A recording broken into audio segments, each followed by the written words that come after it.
సర్వ సృష్టికి కారణం దేవుడు. దేవుడు సర్వ సృష్టిని చేసింది మానవులమైన మన కొరకే.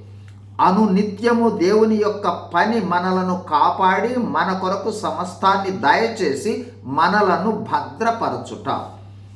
మానవుడు పాపములో పడిపోయిన తర్వాత కూడా మానవులమైన మనలను రక్షించుటకు యేసు ప్రభువుగా వచ్చి సమస్త మానవాళి పాప ప్రాయశ్చిత్తం చేశారు. కేవలము విశ్వసిస్తే పాప విమోచనమును ఏర్పాటు చేశారు. యేసు ప్రభువారు కూడా నేడు ప్రతి నిత్యము మన కొరకు తండ్రి కుడిపార్శ్వమున విజ్ఞాపన చేస్తూనే ఉన్నారు.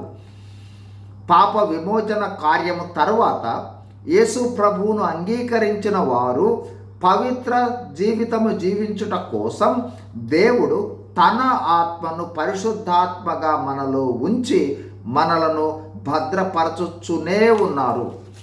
ఇప్పుడు ఒకసారి ఆలోచించండి. తండ్రి, కుమార, పరిశుద్ధాత్మలు సృష్టిని చేసింది మన కోసమే. వారు నిత్యము జీవిస్తూ ఉన్నది మన కోసమే. వారి శక్తి సామర్థ్యాలు, వారి జ్ఞానము, వారి కాలము యావత్తు మన కోసమే వెచ్చిస్తూ ఉన్నారు. వారు ఉన్నది మన కోసమే.